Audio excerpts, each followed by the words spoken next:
ইনশাআল্লাহ এইবার হিন্দুস্তানকে আমরা মাটির সাথে মিশিয়ে দেবো। কাশ্মীর আমাদের চাই চাই, আভি নেই তো কভি নেই।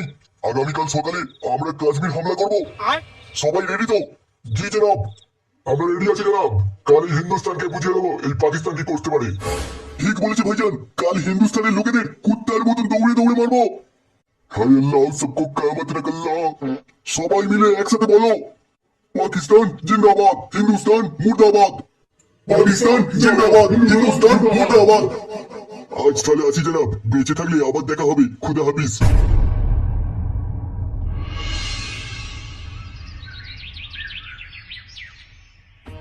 উঠো, আজকে নিউজটা শুনেছিস মানে? না না বাড়া, আমি ওইসব নিউজ টিউজ শুনি না বাড়া। তা দেখবি কেন? শুধু মাগিদের পদ নাচে না দেখবি ও কাচুদা। কেন গো বলটুদা, নিউজে কি বাড়া হয়েছে? ওই খানকে ছেলে পাকিস্তান লেবড়া আমাদের ইন্ডিয়ার 26 জনকে মেরেছে। সে কি গো বলটুদা, কোথায় কখন? ওই তো রে, যারা কাশ্মীরে ঘুরতে গেছিল তাদেরকে মেরেছে। তাদের মধ্যে আমাদের একটা পশ্চিমবাংলারও ইন্ডিয়ান আর্মি ছিল। কি বলছো গো পল্টুদা? এইসব শুনে তো আমার গায়ের রক্ত টকবক করে ফুটছে। বাড়াগুলোকে যদি সামনে পেতাম না, ওদের লেবু লঙ্কা খুলে বর্ডারে ঝুলিয়ে রাখতাম। তুই ওদের বাল ছিঁড়ে নিতে বকাচ্ছিস? এখন বড় আমাদের মোদি দাদুই ভরসা। তুমি ঠিকই বলেছো পল্টুদা। তুমি দেখো, মোদি দাদু ওদের ঘরে ঢুকে প্রত্যেকজনের পোয়া মেরে দিয়ে চলে আসবে। না রে ফুটো, ওদের ওইসব পোয়া টোয়া মারলে হবে না। ওরা হচ্ছে কুকুরের ল্যাজ, বড় জীবনে সোজা হবে না। ওদেরকে ওয়ার্ল্ডের ম্যাপ থেকে উড়িয়ে দিতে হবে। না গো পল্টুদা, শুধু পাকিস্তান নয়, সঙ্গে বাংলাদেশকেও নিতে হবে। চুদির ভাইরা কদিন আগে খুব চুদুর বুদুর করছিল। বাড়া বলে কিনা 15 মিনিটে কলকাতা দখল করবে। তোরা মনে হয় ভুলে গেছিস বাড়া, আমাদের 140 কোটি জনসংখ্যা। বাড়া একবার মুতে দিলে বাংলাদেশের সাথে সাথে পাকিস্তানও ভেসে যাবে। তোমাদের ডাকার একটাই কারণ, কাশ্মীরে যে 26 জন ভারতীয় মারা গেছে তার বদলা হিসেবে ওই 26 কোটি পাকিস্তানের রক্ত চাই। জেনারেল, আমাদের 140 কোটি ভারতবাসীর ফুল সাপোর্ট। যে জঙ্গিরা আমাদের ওই 26 জনকে মেরে গেছে তাদের ঘরে ঢুকে মেরে আসতে হবে। Okay sir, I will try my best. Amit Shah, সবার প্রথমে তুমি সিন্ধু নদীর গেট বন্ধ করে দাও। ওই পাকিস্তানকে মুতে খাওয়াবো। জেনারেল, ভারত পাকিস্তানের বর্ডার সিল করে দাও। Okay sir. অমিত শাহ, এই দিকটা ভালো করে নজর দেবে। পাকিস্তানি কোনো দ্রব্য যেন আমদানি বা রপ্তানি না হয়। Okay sir. আর একটা কথা, সমস্ত গ্রামে গ্রামে অ্যানাউন্স করে দাও জঙ্গিরা আমাদের মধ্যে মিশে আছে।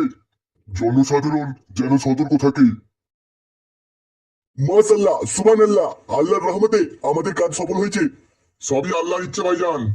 এবার আমাদেরকে একটু সাবধানে থাকতে হবে। সাবধানে থাকবো তো ভাইজান, কিন্তু খবরটা শুনেছো? কি খবর ভাইজান? ভারত সরকার সিন্ধু নদীর জল বন্ধ করে দিয়েছে। ওইদিকে পাকিস্তানে জলের জন্য হাহাকার পড়ে গেছে। ভারত সরকার কাজটা মোটেও ভালো করেনি। কালই বুঝবে এই আলতাপ কি জিনিস। তাহলে ভাইজান আমার কাজ কি? তুই শুধু একটা গাড়ির ব্যবস্থা কর, বাকিটা আমি দেখে নিচ্ছি। ঠিক আছে ভাইজান, এইসব নিয়ে তোমাকে চিন্তা করতে হবে না। গাড়ির ব্যবস্থা তো আমি করে ফেলবো। ব্যাস, তাহলে তো লেওড়া চুকেই গেল। যা হবার কাল সকালে হবে।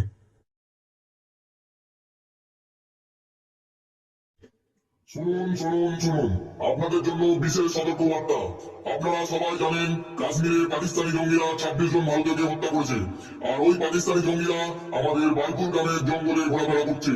যদি কোনো ব্যক্তির ওপর সন্দেহ হয় তাহলে দেখা মাত্রই 100 নাম্বার ডায়াল করে।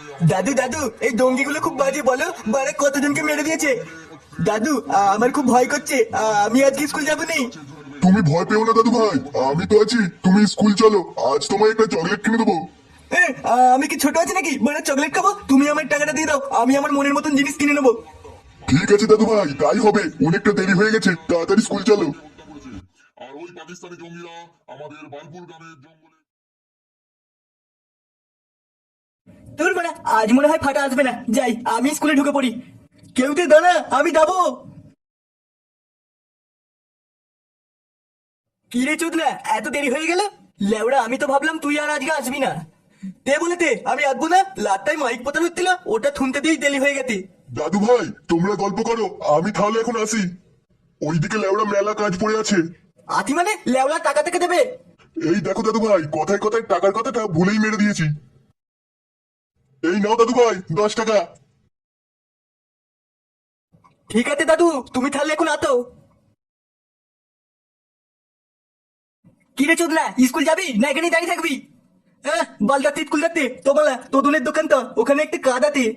চোদনের দোকানে কি কাজ সেটা তো বলবি। আলে তোনা মালা গেলেই তো দেখতে পাবি। কইলে তোদন একটা পুষ্পা বিড়ি দে তো। ফাটা, পুষ্পবিলি শেষ হয়ে গেছে, তুই দিলীপ বিলিটা নিয়ে যা। তো তোদের কাছে কবে পুষ্পা বিড়ি থাকে মালা দে, দিলীপ বিড়িটাই দে। কি রে বড়া, এই তোর মনের মতন জিনিস শেষকালে বিড়ি খাবি? আমি বড়া বিড়ি টিড়ি খাবো না। লেওড়া স্কুলে এসে বিড়ি খাচ্ছি, স্যার যদি জানে মেরে গাড় ভেঙে দেবে। তুই বলা আমার সাথে একদিন ধরে ঘুলে কি বাল ঠিকলি? বালা কুলে কেন খেতে যাবো? নদীর পালে বিদ্যা কি বাল ঠিকতে আছে নাকি?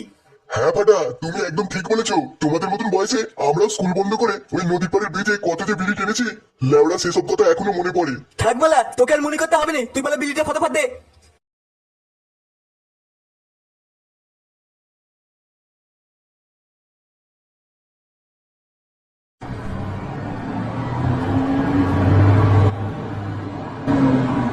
ভাইজান, এই সময় ব্রিজে কেউ নেই, তাড়াতাড়ি বোনটা লাগিয়ে ফেলি, না হলে কেউ চলে আসবে। হ্যাঁ হ্যাঁ, তাড়াতাড়ি লাগিয়ে ফেলো। এবার ভারত বুঝবে পাকিস্তানের জল বন্ধ করার নতিজা। এবার দেখিয়ে দেবো এই পাকিস্তানের আলতাফ কি করতে পারে।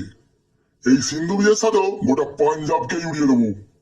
ঠিকই বলেছো ভাইজান, লেবরা জল বন্ধ করে দিয়া আমরা থাকতে এটা কোনোদিন হতে দেবো না। গোটা ভারতবাসীকে বুঝিয়ে দেবো এই পাকিস্তান কি করতে পারে। এ কি তোমরা গেলে কি করতো?